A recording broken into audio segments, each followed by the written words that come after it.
Vamos nós. Então, ó, eu até havia esquecido na nossa última aula que nós falamos sobre o ativo intangível, eu esqueci de comentar com vocês que a nossa prova já é segunda-feira. Vocês estavam lembrados disso? Alguém? Pois é. E aí eu também não me lembrei, na segunda-feira nós tratamos do ativo intangível. E aí ontem eu fui ler umas coisas para separar um material sobre ativo intangível para a aula de hoje, e aí eu vi no plano de ensino que a nossa provinha está programada para segunda-feira, dia 26, a primeira chamada da nossa provinha de teoria. Não podemos adiar, por quê? Porque nós temos um feriado na próxima semana, outro feriado. No dia 2 de novembro tem outro feriado. Então, não vai dar para a gente adiar a nossa prova.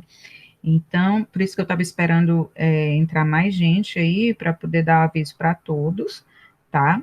É, lembrem os amigos de vocês que não estão aqui na aula, eu vou reforçar por torpedo, mas quem vocês conheçam que não esteja presente aqui na aula, lembrem, tá, que a prova é na segunda-feira, de acordo com o que estava programado no nosso plano de ensino. E aí, como vai ter mais um feriado no dia 2 de novembro, que é uma segunda-feira, eu não tenho como adiar a prova por conta da data que a gente tem para lançar as notas de vocês, senão fica muito em cima para eu corrigir as provas, tá? Porque eu só tenho tempo no final de semana, então fica muito complicado. Então, a nossa prova vai ser na segunda-feira, tá? É, me diga uma coisa, alguém aqui em outras disciplinas, vocês fizeram prova disponibilizada no AVA? Porque a nossa AV1 eu disponibilizei para vocês no Unifam Online, e o AVA estava muito instável na semana de provas, porque tinha muita gente acessando ao mesmo tempo, e alguns não estavam conseguindo. Alguém fez em alguma outra disciplina? Algum professor disponibilizou pelo AVA? E como foi, Gabriela? Foi tranquilo? Gabriela, Lucas, Maria Clara? Foi tranquilo? É porque eu lembro que eu disponibilizei pelo Unifam Online, mas muitos professores no grupo, do nosso grupo que a gente tem, da coordenação, tava falando que estava oscilando, que estava instável, que alguns alunos não estavam conseguindo entrar. Deram um prazo a mais exatamente por isso. O problema é esse prazo a mais, porque acaba que a gente eu pelo menos, né, como só tenho tempo no final de semana, aí fica muito aperreado para mim se a gente fugir do que já está programado. Então eu vou fazer o seguinte, eu vou Eu vou só me informar com outros professores, tá? Como é que foi. E na segunda-feira, eu passo a mensagem para vocês informando se eu disponibilizei no AVA ou no Unifam Online mesmo, tá? Mas aí, se vocês estão dizendo que foi tranquilo, né, quase certeza ser pelo AVA, mas aí eu confirmo com vocês, porque eu não quero ou que vocês saiam prejudicados, ou que a gente tenha que fazer alguma prorrogação, né, dar um prazo maior, porque aí atrapalha a questão, para mim, da correção, já que a disciplina de teoria, ela é segunda e sexta, né, se fosse segunda e quarta, era mais tranquilo, ou quarta e sexta, mas segunda e sexta, aí a gente tem o feriado, né, a questão do feriado no dia 2, aí fica mais complicado. Mas eu reforço, tá, na segunda-feira, por mensagem, se vai ser disponibilizada no AVA ou no Unifam Online. Então, na segunda-feira, a nossa AV2, tá, ela da mesma forma como foi feita a AV1, eu vou disponibilizar para vocês na segunda-feira, e ela vai ficar disponível até na quarta, o dia 28, tá? Então, na segunda-feira à noite, eu disponibilizo para vocês a primeira chamada chamada da AV2 e ela vai ficar disponível para que vocês postem as respostas no dia 28, né? Até o dia 28. Se concluírem antes, ótimo, podem postar. A segunda chamada será na sexta-feira, dia 30. Será na sexta-feira, dia 30, e só vai ficar disponível no horário da aula, tá? Então, a segunda chamada vai ficar disponível somente no horário da aula.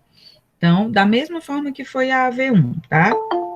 Da mesma forma que foi a AV1, vai ficar disponível para vocês a partir de segunda-feira à noite, né, no horário da aula, até quarta-feira, dia 28, à noite também. E a segunda chamada no dia 30 de outubro, sexta-feira, que aí a segunda chamada só ficará disponível no horário da aula.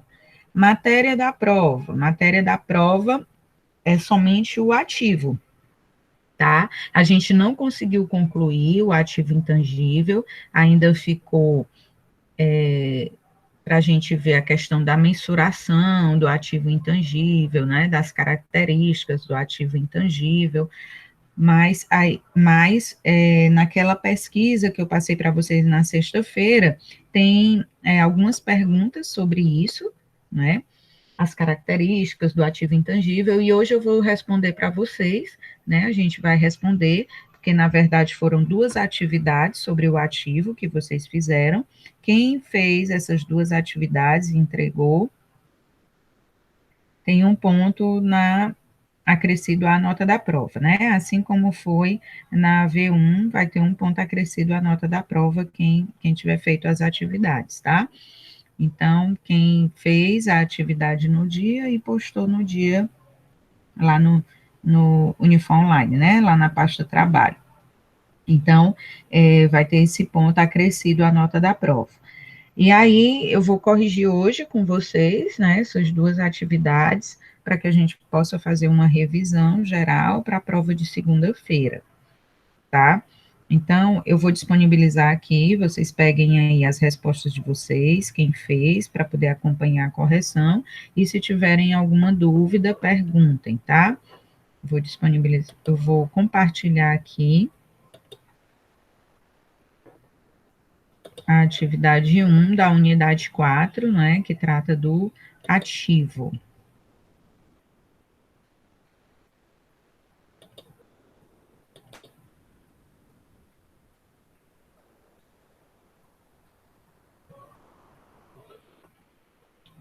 Lucas, que aí você está falando, foi exatamente assim que fizeram no APA, disponibilizaram um dia e deram um tempo a mais, é isso que você está dizendo?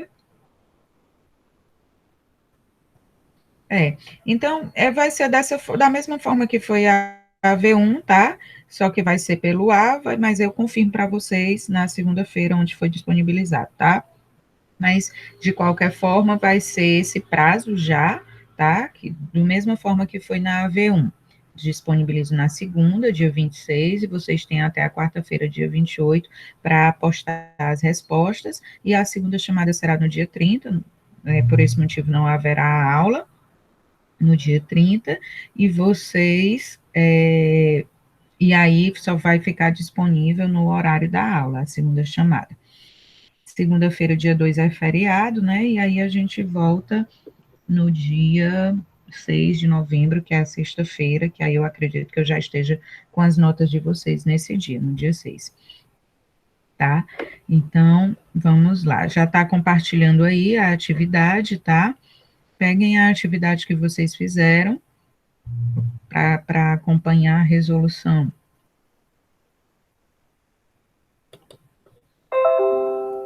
Qualquer dúvida, me interrompam, tá?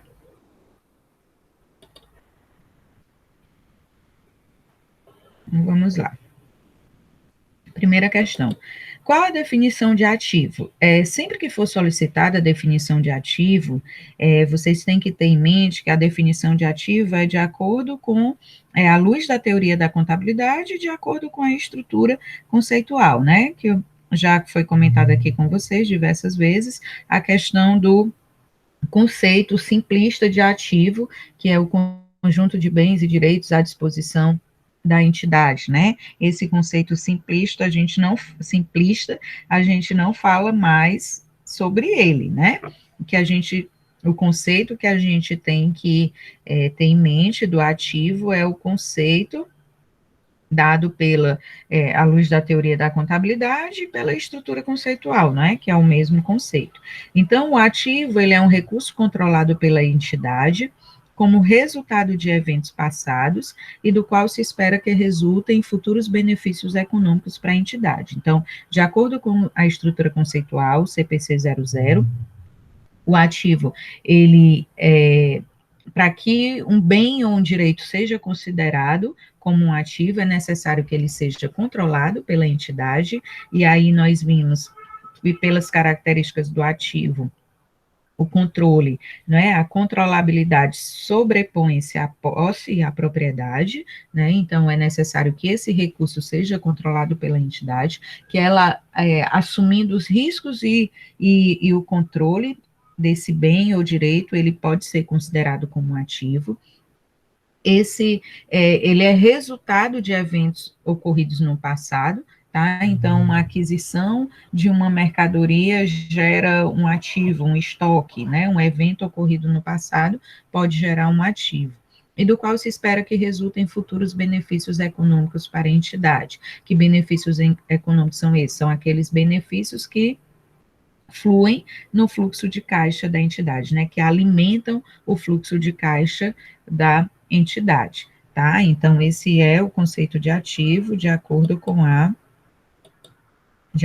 a estrutura conceitual. Segunda questão. Uma definição antiga de ativo foi escrita em 1958 por Francisco Dáurea, que definiu o ativo como um conjunto de meios ou a matéria posta à disposição. Espera aí, só um instante.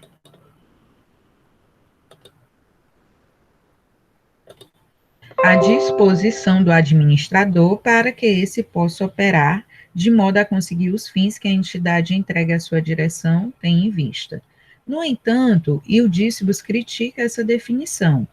Quais as críticas do autor em relação à definição de Dáurea? O que foi que Eudícibus criticou, né, nessa definição de Dáurea? Essa definição, ela foi criticada porque ele justamente onde o autor, né, o Dáurea, diz que o ativo é o conjunto de meios ou a matéria posta à disposição do administrador. Essa foi a essa foi a crítica que o Dícibus fez ao conceito de ativo dado por Dáurea.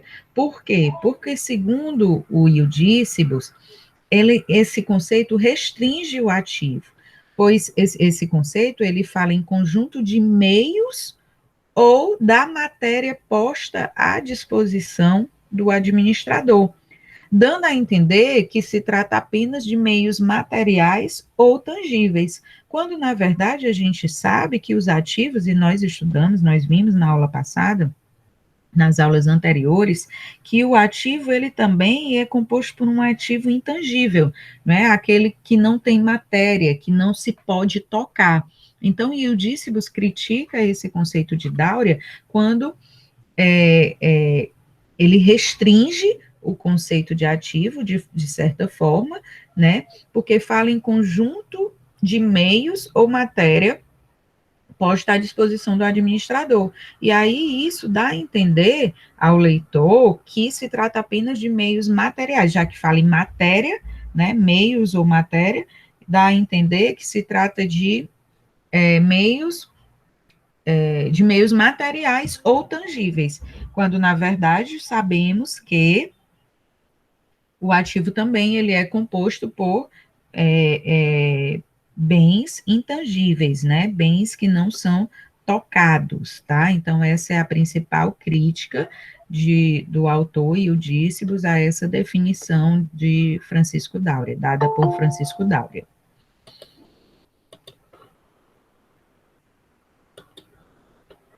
Terceira questão. Porque a definição de ativo como conjunto de bens e direitos da empresa é insuficiente para a correta compreensão de um ativo. É aquilo que a gente comentou, né? Os bens e os direitos, na verdade, o ativo ele é formado por bens e direitos. Mas para que esse bem ou direito permaneça como um ativo, seja considerado como um ativo, é necessário que esses bens ou direitos apresentem as características inerentes aos elementos do ativo. Né? É necessário que se tenham essas características inerentes aos elementos do ativo, porque eu posso ter um direito, não é? Eu acho que até comentei com vocês em alguma das aulas, eu dei como exemplo um valor que a empresa tem a receber de uma venda realizada a prazo de um cliente que faliu, por exemplo.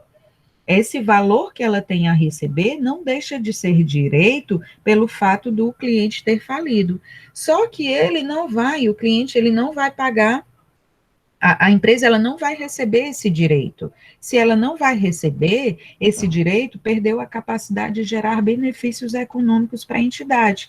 Se perdeu essa a principal característica do ativo, né, que é essa capacidade de gerar benefícios econômicos para a entidade, fatalmente esse direito deverá deixar de ser um ativo. Então, essa definição é insuficiente, porque o ativo, ou o bem ou direito, ele só vai permanecer como um ativo se ele tiver essas características que são essenciais, as características inerentes aos elementos do ativo, né? Que são as características aí da quarta questão, né? É necessário que se tenha benefício econômico futuro provável, porque essa capacidade, né, de gerar benefícios econômicos para a entidade, de alimentar o fluxo de caixa da entidade, né, é necessário. Então, esses bens ou direitos só serão ativos se tiverem essas características que são inerentes aos elementos do ativo, tá? Então, esse conceito, né, de que o ativo é o conjunto de bens e direitos à disposição da empresa, ele é insuficiente para a correta compreensão do ativo. Quarta questão, se te explique quais as características essenciais de um ativo, né? Então, as características do ativo são os benefícios, né? Que os ativos são benefícios econômicos futuros prováveis, obtidos ou controlados por uma dada entidade, né? E aí, as características vão ser essas: o benefício econômico futuro provável é uma característica essencial, porque se perder essa capacidade de gerar benefícios econômicos, fatalmente terá que ser baixado do grupo de ativo, né? Então, tem que ter essa capacidade de gerar benefícios econômicos. Então, a característica essencial, uma das características essenciais aos elementos do ativo, né, de um ativo, são os benefícios econômicos futuros prováveis, posse, propriedade e ou controle, né? Lembrando que o controle se sobrepõe à posse e à propriedade, não é? Porque comentei com vocês também a diferença entre a posse e a propriedade. Hoje, para que um bem seja considerado como ativo de uma entidade, antigamente só era considerado como ativo se fosse de propriedade da entidade, se ela tivesse adquirido aquele bem. Hoje não. Se ela tem o controle, se ela assumir os riscos e esse bem está gerando benefícios econômicos para a entidade, então ele vai sim ser classificado como um ativo.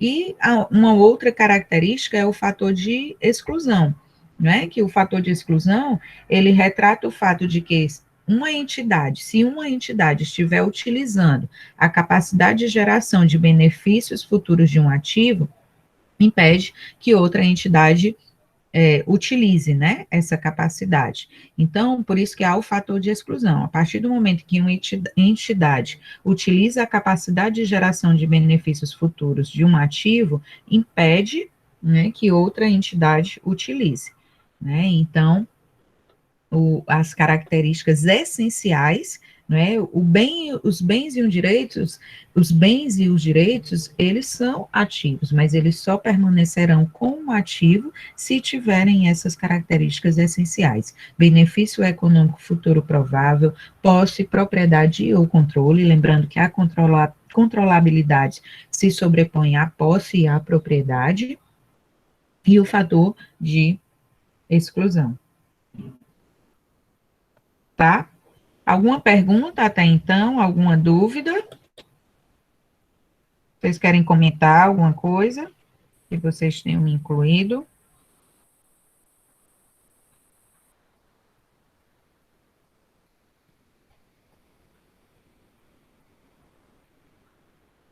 Não, babies, posso continuar? Então vamos nós.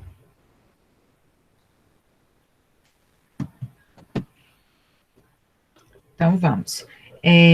Quinta questão. Como os benefícios econômicos futuros de um ativo podem fluir para a entidade, né? Isso está lá na estrutura conceitual, né? E segundo a estrutura conceitual, os benefícios econômicos futuros de um ativo vão fluir para a entidade quando eles são usados isoladamente ou em conjunto com outros ativos na produção de mercadorias e serviços a serem vendidos pela entidade, quando são trocados por outros ativos, tá? Usado para liquidar um passivo, quando eu tenho um caixa e equivalente caixa, que é utilizado para liquidar um passivo, e distribuído aos proprietários da entidade, que são os dividendos, né? Quando os recursos, caixa, né? O equivalente de caixa, vão ser distribuídos aos proprietários da entidade por meio dos dividendos. Então, a estrutura conceitual menciona 4 meios em que os benefícios econômicos futuros de um ativo podem fluir para a entidade, né? Usado isoladamente ou em conjunto com outros ativos na produção de mercadorias e serviços a serem vendidos pela entidade, quando são trocados por outros ativos, usado para liquidar um passivo ou distribuído aos proprietários da entidade. Então, são esses 4 meios que a estrutura conceitual elenca, tá? Em que os benefícios econômicos de um ativo podem fluir para a entidade. Sexta questão. Os ativos de uma entidade, resultam de transações passadas ou outros eventos passados. Os ativos de uma entidade resultam de transações passadas ou outros eventos passados. As entidades normalmente obtêm ativos comprando-os ou produzindo-os, mas outras transações ou eventos podem gerar ativos. Cite exemplos. Então, na maioria dos casos, os ativos, eles são gerados na entidade por meio de aquisições, né? A entidade, ela adquire os bens do ativo imobilizado, né? E aí eles vão ser registrados no ativo por meio dessa aquisição. Então, as entidades normalmente obtêm ativos comprando-os ou produzindo-os, mas outras transações, né, produzindo quando ela é uma indústria e produz o seu estoque, né? Então, ela tem um ativo lá, o estoque produzido.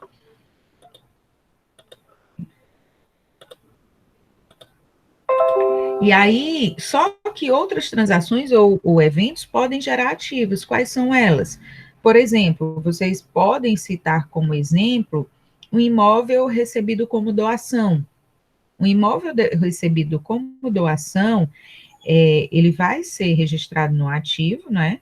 Lá no ativo imobilizado, só que ele não foi adquirido. Mas o fato dele não ter sido adquirido, o fato dele ter sido recebido em doação, isso não significa dizer que ele não deverá ser registrado como um ativo. Então, um imóvel recebido, por exemplo, um imóvel recebido do governo como parte de um programa para fomentar o crescimento econômico da região onde essa empresa está localizada. Então, isso acontece muito, né? Para que as empresas se instalem, empresas de fora, né? Aqui no estado do Ceará, por exemplo, lá em Maracanaú, existem muitas empresas de fora, de outros estados, né? Por exemplo, vou citar aqui um exemplo para vocês, a Marisol. Não sei se vocês conhecem, a Marisol, ela é uma indústria do vestuário de Santa Catarina, e ela está instalada lá em Pacatuba. E assim como outras empresas de fora que se instalam aqui no estado do Ceará, e o governo, para poder fomentar a economia, né, para fomentar o crescimento econômico da região, acaba doando um imóvel ou um terreno, né, parte de um terreno para ser construída a sede, né, onde funcionará a empresa. Então, esse imóvel, esse terreno, né, essas edificações ou um terreno, né, imóvel recebido em doação, ele vai configurar como ativo se ele tiver essas características, né? Benefício futuro provável, posse, propriedade ou controle, fator de exclusão, ele vai sim ser classificado como um ativo, embora não tenha sido adquirido pela entidade. Então, um imóvel, né, vocês podem colocar como exemplo, um imóvel recebido do governo, como parte de um programa para fomentar o crescimento econômico da região onde essa empresa está localizada, tá?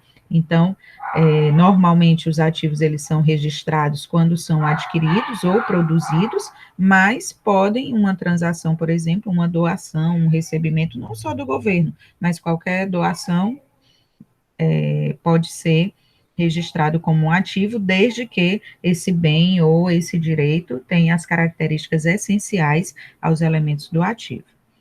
Ok? Sétima questão. Sétima questão. Muitos ativos, como por exemplo, muitos ativos, como por exemplo, contas a receber imóveis, estão associados a direitos legais, incluindo o direito de propriedade, né? Contas a receber, você vende e tem um valor a receber. Um imóvel, você tem um contrato, né, de aquisição e você tem o direito a receber esse imóvel, né? Aliás, o direito de propriedade.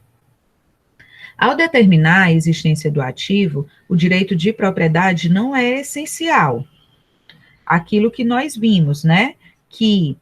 É, que ele a propriedade, ela não é essencial, né? Nós falamos isso aqui, que a propriedade não é essencial para que um bem seja classificado como ativo. Ele vai ter que ter essas características de benefício econômico futuro provável, a posse, propriedade e controlabilidade, sendo que a controlabilidade, o controle, se sobrepõe à posse e à propriedade. Por isso que está dizendo aí, ao determinar a existência do ativo, o direito de propriedade não é essencial. Assim, por exemplo, quando um imóvel, objeto de arrendamento mercantil, será um ativo, ele vai ser um ativo caso a entidade controle os benefícios econômicos que são esperados que fluam da propriedade. Então, não é necessário que ela tenha adquirido esse ativo, né, esse imóvel, ela pode, se esse imóvel for objeto de arrendamento mercantil, quando é que ele vai ser considerado como um ativo? A gente tem um CPC que trata só de arrendamento mercantil, que é o CPC 06, e ele diz justamente isso. A partir do momento em que a entidade controla os benefícios econômicos que são esperados dessa propriedade, desse imóvel, esse imóvel vai sim ser contabilizado como ativo. Então, a pergunta: quando um imóvel, objeto de arrendamento mercantil, será um ativo? Será um ativo caso a entidade controle os benefícios econômicos que são esperados que fluam desse desse imóvel, né? Que fluam da propriedade. Então, se ela controla, assumir os riscos e controla os benefícios econômicos que são esperados, que fluam para a entidade, não é, dessa propriedade, então, esse imóvel vai sim ser classificado como um ativo, ele será um ativo. Oitava questão. Qual a definição de ativo intangível? Quais os critérios de identificação de um ativo intangível, né? A oitava e última questão aí sobre o ativo intangível, que a gente viu nas nossas últimas aulas, né? Estudamos o ativo intangível. E aí, o ativo intangível, ele é um item não monetário, identificável e controlado pela entidade, né? Isso de acordo com o CPC 04. O CPC 04 é o CPC que trata do ativo intangível.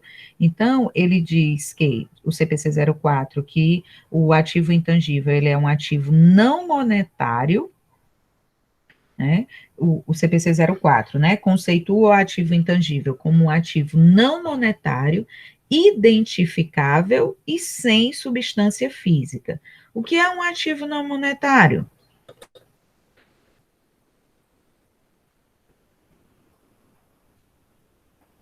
Hein?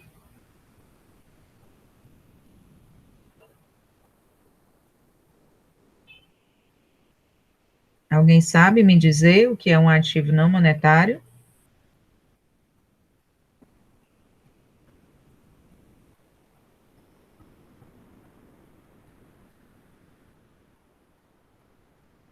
Não, ninguém.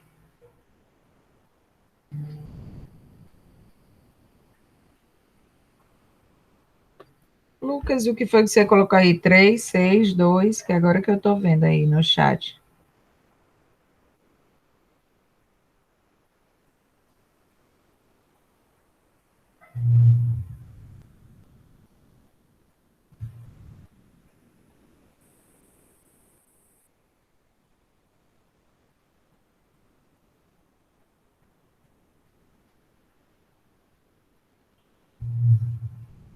Ah, tá.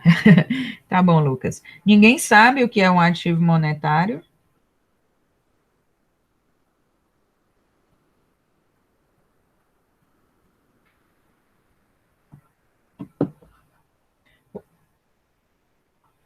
O ativo monetário, Gabriela, é o próprio dinheiro, né? Quando a gente fala em itens monetários, nós estamos falando do caixa, dos equivalentes de caixa e dos valores a receber também, né? São os itens monetários, o caixa, os equivalentes de caixa e os valores a receber. O que não for isso é não monetário, tá? Então, quando for monetário, é monetário mesmo, é dinheiro relacionado a money, dinheiro, tá? Então, são representados pelo caixa e equivalente de caixa e os valores a receber, né? Que aí, como você disse, direitos a serem recebidos por obrigação, são os valores a receber, caixa e equivalente de caixa e valores a receber. O que não for isso é não monetário. E aí a estrutura conceitual define o ativo intangível como esse ativo não monetário, não é? Identificável e sem substância física. É o conceito do ativo intangível de acordo com o CPC 04. E aí, para que esses itens, né, não monetários, identificáveis e sem substância física sejam reconhecidos, eles precisam atender os critérios de identificação, de controle e da existência de benefícios econômicos futuros. Então, mesmo sendo um ativo que a gente não possa tocar, não possa ver, não é, que haja essa complexidade para se registrar, mas ele só vai ser reconhecido como ativo intangível, esses itens só serão reconhecidos como ativo intangível se eles atenderem aos critérios de identificação, então ele precisa ser identificável, a gente tem que identificar esse ativo, tem que controlar e tem que haver, tem que haver a existência de benefícios econômicos futuros, tá? Se os gastos, a entidade, ela tiver gastos que não atendam a todos esses critérios, esses gastos serão lançados como despesa quando incorrido, tá? Então, os ativos, o ativo intangível, ele é um ativo não monetário, identificável e sem substância física. Os itens, para serem reconhecidos como ativo intangível, precisam atender aos critérios de identificação, de controle e da existência de benefícios econômicos futuros. A mesma coisinha lá que a gente viu no ativo, de uma forma geral, né? Se a empresa tiver gastos, onde esses gastos não atendam a todos esses critérios, né, de identificação, de controle e da existência de benefícios econômicos futuros, eles serão lançados como despesas quando incorridos, tá?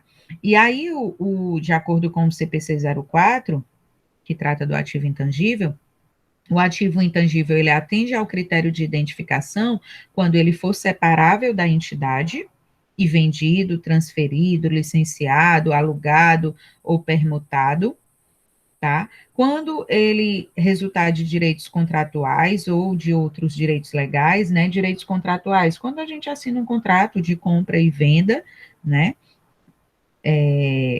Direitos legais, quando um direito de aquisição de um imóvel, né, o direito de propriedade de um imóvel. E ainda quando eles puderem ser transferidos ou separados da entidade ou de outros direitos e obrigações, tá? Então, ele atende ao critério de identificação, ele é identificável, porque para ser um ativo intangível, ele precisa ser identificável. E aí ele atende os critérios de identificação quando ele for separável da entidade, quando a gente conseguir separar da entidade, né? Quando ele resultar de direitos contratuais ou direitos legais, e quando forem, puderem, né, ser transferidos ou separados da entidade. Então, são os critérios de identificação de um ativo intangível. Dúvidas?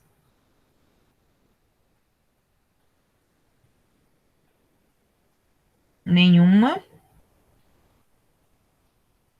Lembrando que na prova, tá, vocês deem uma lida na estrutura conceitual, né? Toda aquela parte que trata de ativo, do conceito, das características essenciais aos elementos de um ativo, da mensuração dos elementos do ativo, tá? Tudo isso lá na estrutura conceitual, no CPC 00, vocês devem ler, porque vai ser cobrado na prova. Em relação ao ativo intangível, vocês deem uma lida também no CPC 04, aquela parte inicial, tá, do CPC 04, vocês deem uma lida. Eu não vou cobrar a parte de mensuração, porque não deu tempo a gente ver, tá, mas vocês leem aquela parte inicial do CPC 04, que traz todo esse conceito, as características, né, do ativo intangível, essa questão da identificação, controle, tá? Vocês deem uma lida no CPC 04. Ok? Combinado? Vou interromper o compartilhamento para compartilhar aqui a outra atividade que vocês fizeram, que foi, na verdade, ela foi uma pesquisa que eu pedi que vocês fizessem sobre o ativo intangível. Deixa eu compartilhar aqui a tela, só um instantinho.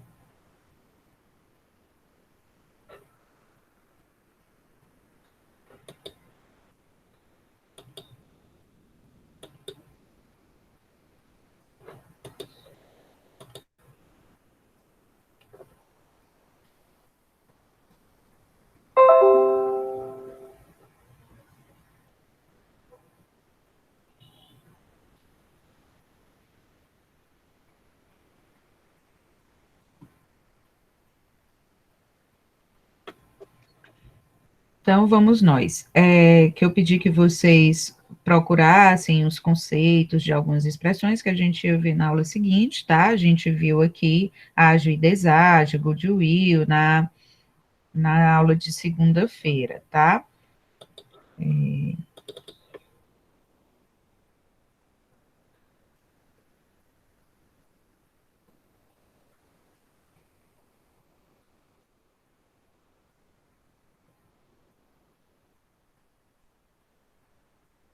Então, vamos nós.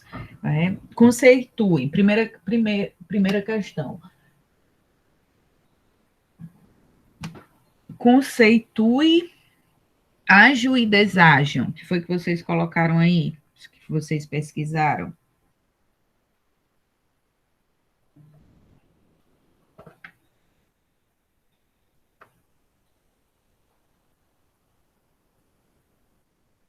Ninguém fez nada?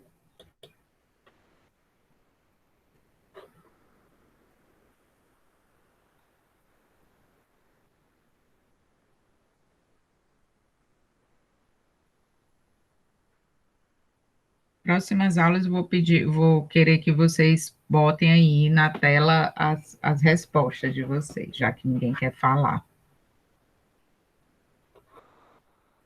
Então, o que é que vem a ser o ágil? O ágil é aquele valor adicional, né? É o preço adicional. O ágil, ele é o preço adicional quando participações societárias ou ativos de uma empresa são adquiridos por um custo de aquisição superior ao valor contábil registrado nas demonstrações contábeis.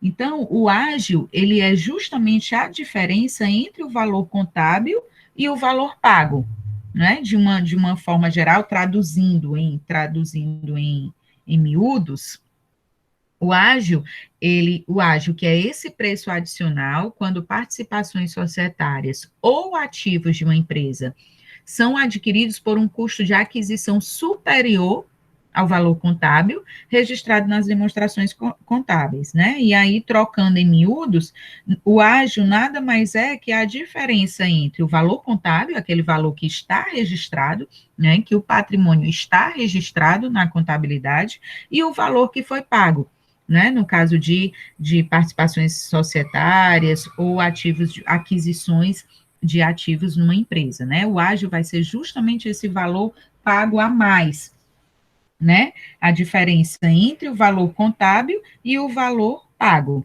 Se for o contrário, se o valor contábil se o valor pago for menor que o valor contábil, o valor do patrimônio registrado na contabilidade, aí a gente vai ter um deságio, né? O CPC 15, ele traz bem direitinho esses conceitos de ágio e deságio, né? O deságio, ele vai ser o contrário. No caso do deságio, vai ser essa diferença entre o valor contábil e o valor pago, sendo que o ágio é o valor adicional, o preço adicional, né? E o deságio é esse valor inferior, não é? Onde o valor de mercado, vamos dizer assim, está menor do que o valor registrado na contabilidade. E aí nós vamos ter o que nós chamamos de deságio, tá?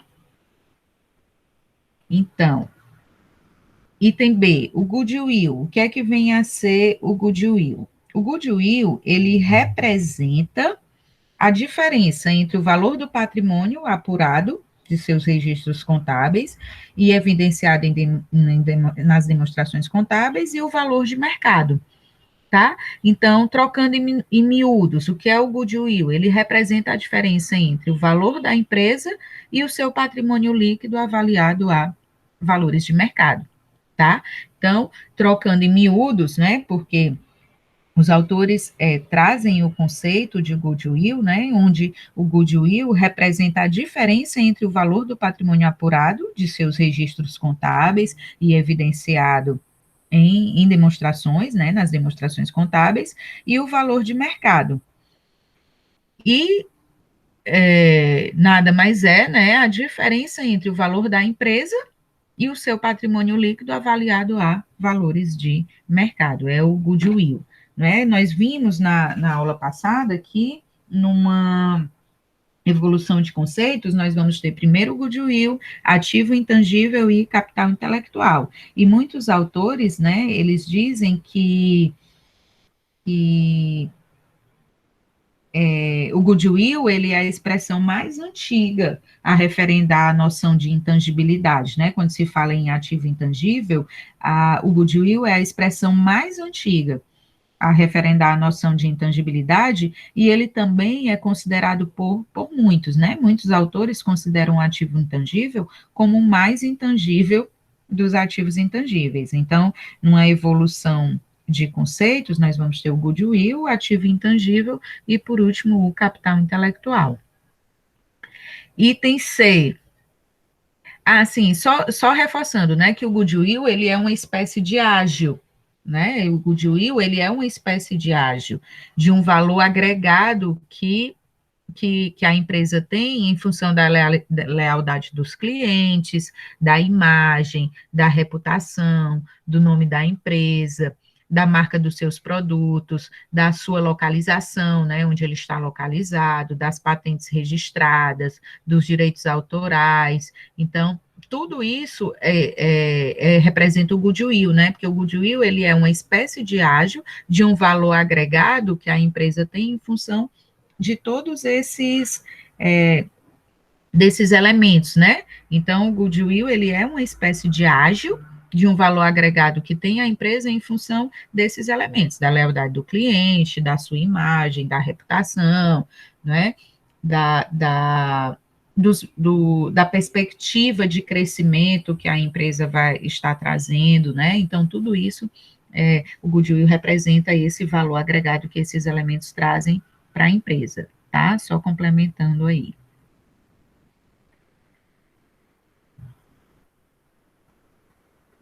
Então, alguma pergunta aí sobre o goodwill? Ficou claro? Isso, Lucas Laurindo, é justamente esse valor agregado, né? O valor por conta dessa lealdade dos clientes, da localização, da reputação, da imagem, da marca, né, das patentes registradas, tudo isso representa o valor agregado. Esse valor agregado é o que a gente chama de goodwill. Por isso que quando a gente vai se por algum motivo a empresa vier a vender esse patrimônio, provavelmente esse valor, né, que é o que se chama de valor de mercado, ele vai influenciar no valor de venda, né? E aí ela vai acabar tendo um ágio, que é esse valor pago a mais dessa diferença, né? É o preço adicional pelo valor comparando-se o valor que está registrado na contabilidade e o valor pago, né? Por quem adquiriu. Ok? Beleza. Então vamos lá. Mais-valia e menos-valia. O que é isso?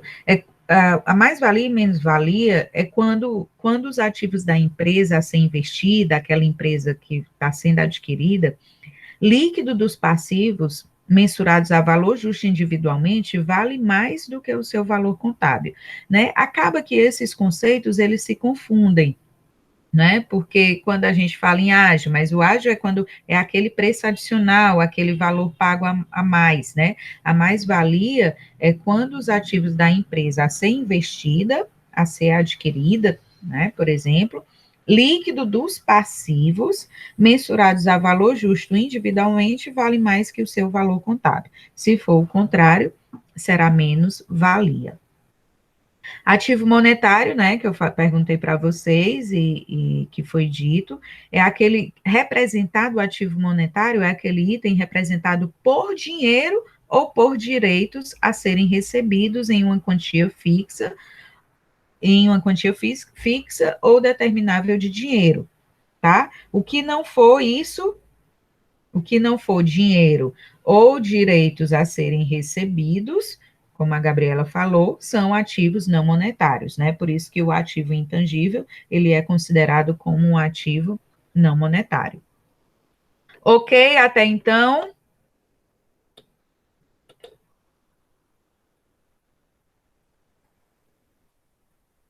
Show. Então, continuemos. Na segunda questão, cite exemplos de empresas que na atualidade faturam valores expressivos com ativos tangíveis e irrisórios. Comentamos também bastante na aula passada, né? Exemplos de várias empresas que hoje não têm praticamente nada de ativo tangível, né? Acho que, se eu não me engano, foi a Débora que citou o exemplo da Uber, que só tem aqui um espaço onde recebem o cadastro dos motoristas ou servem para tirar alguma dúvida, alguma coisa do tipo, mas que ela fatura valores expressivos, altíssimos, sem ter um veículo, né? Não tem um ativo tangível, né? Porque os veículos são dos motoristas que se cadastram. Então, a gente pode citar a Uber, Google, iFood, Amazon, Netflix. Aí citei também o exemplo da Natura, que embora não seja 100% intangível, mas a Natura, ela tem mais de 90% é representado por intangíveis, tá? Na última consulta que eu fiz, isso já deve estar bem maior, 3 bilhões e meio de dólares, tá? São os ativos intangíveis da Natura, então, mais de 90% é representado por intangíveis, e a Natura é uma das 3 marcas mais valiosas, uma das 3 marcas mais valiosas do mercado brasileiro. Então, eu citei.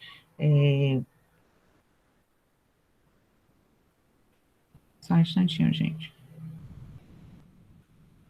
Então, eu citei esse exemplo para vocês, né, na aula passada, da Natura, né, que embora ela não seja 100% intangível, mas mais de 90% é representado por intangíveis, né, isso representa o quê?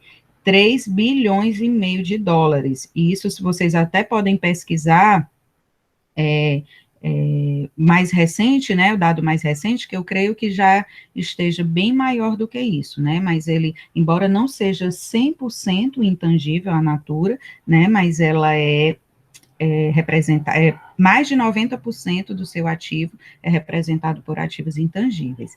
E aí ela é uma das 3 marcas mais valiosas do mercado brasileiro. Então, a gente pode citar aí como exemplo, né, de empresas assim como Uber, Google, iFood, esses outros exemplos que eu citei para vocês, que faturam valores expressivos com ativos tangíveis irrisórios, né?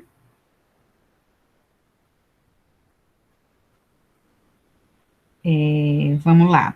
Ok, vocês têm algum outro exemplo? Queiram complementar?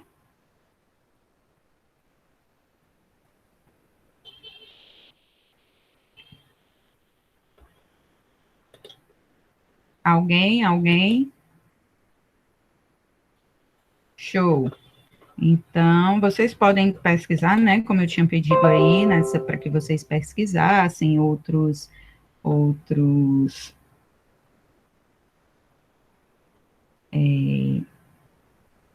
outras empresas, né? Mas hoje, na atualidade, as que estão em mais evidência são essas, né?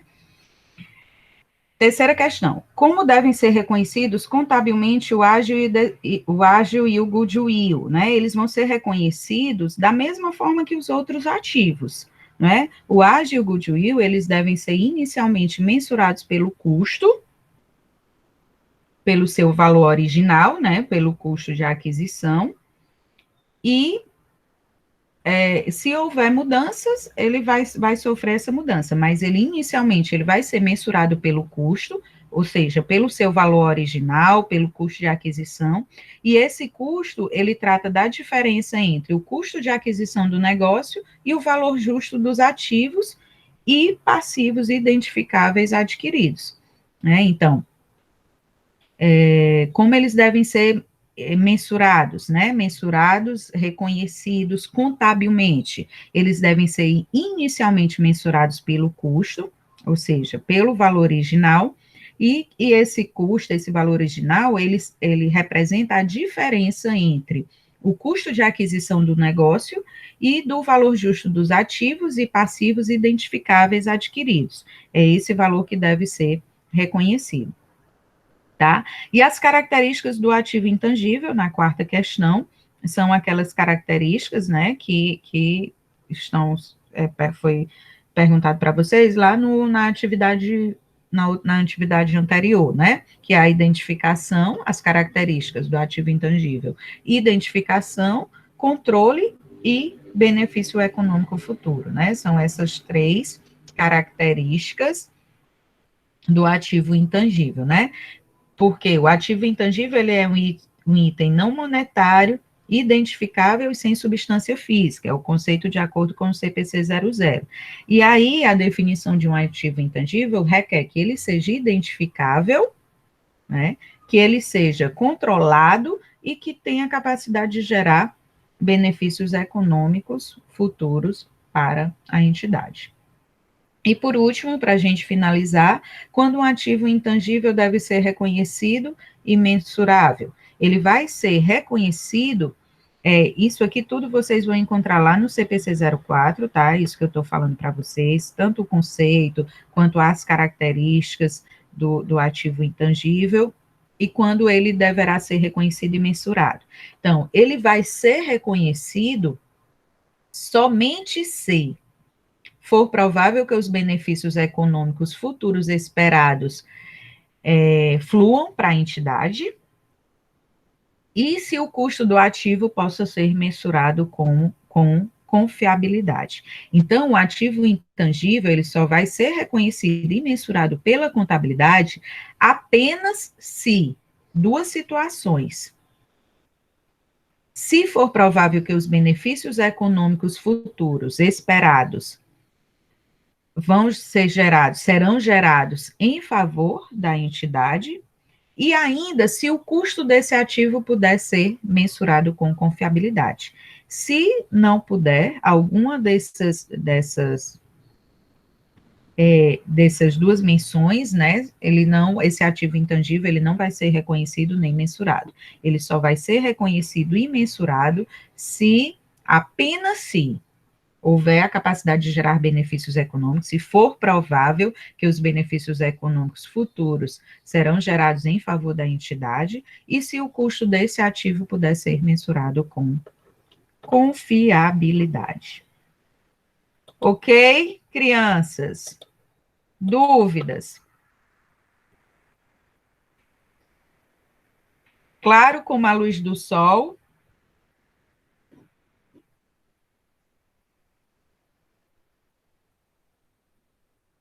Então, ó, só repetindo o que foi dito no início da aula, tá? Porque alguns não estavam presentes, então vamos lá, vou repetir sobre a nossa AV2.